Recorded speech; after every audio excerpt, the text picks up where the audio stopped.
Hello everybody! Welcome to episode 3 of shanananerf, where today we are covering homemade blasters. 2 of them are homemade, and 1 of them is a legitimate Nerf blaster.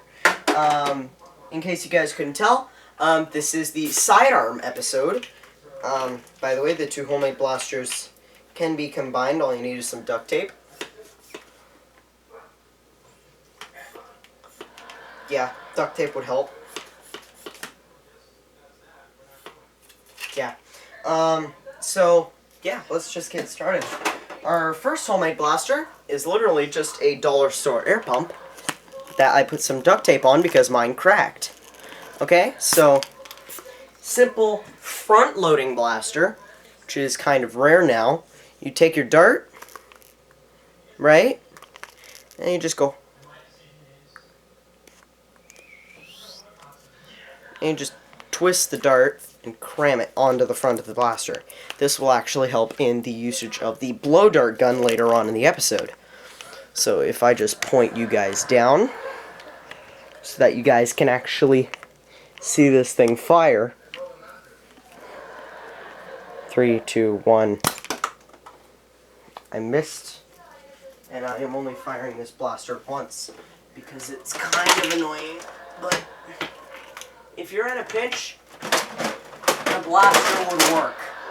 Just don't lose your newly stretched out dart, because, like I said, you're gonna need it. You're gonna need it. So I'm just gonna stretch out a new dart for the next blaster.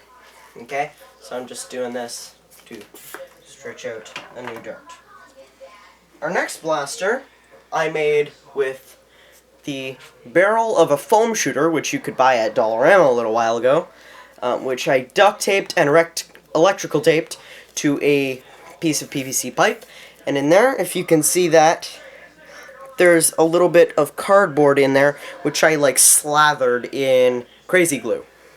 Now that solidifies it and makes it rock solid. So I am pressing as hard as I can onto this tip right now, and it's not puncturing clear through the cardboard. Now, recently stretched out dart. You can see, just really quickly, I'm gonna grab 2 Nerf darts, put them side by side. You can visually see that this one here was stretched out. You could see that this one wasn't. We're gonna be using this one in the Rebelle blaster. So, pretty much simple front-loading blaster. Once again, I love front loaders, in case you guys couldn't tell. So I'm just going to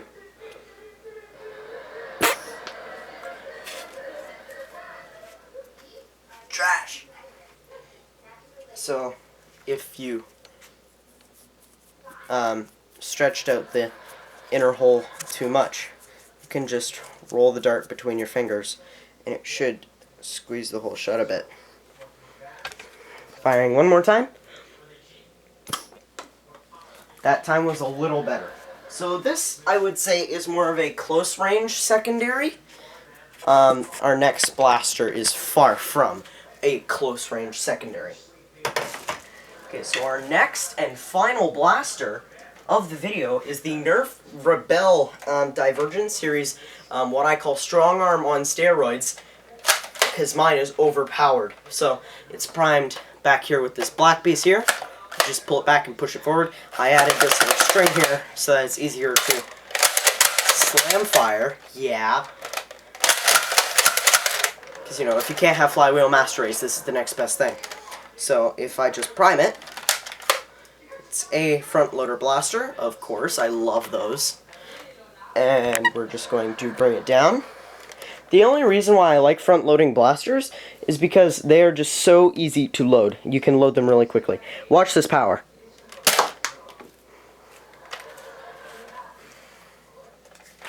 Quite decently powerful. Side shot. It's coming all the way back to the camera, literally. So, yeah. That is the final blaster for this episode.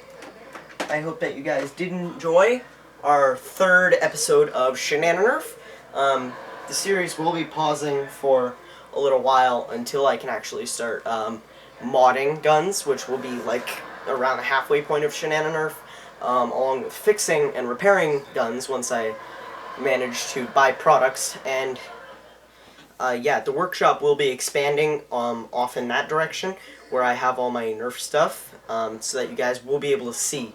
I will be doing an episode of like water guns and just sound maker guns, which will be episode 4, and then you won't be seeing a lot of shanananerf. You'll be seeing more of the gaming, which I don't think I have uploaded any of yet. So I'm just going to cut this video short, and I will see you all in episode 4. Bye!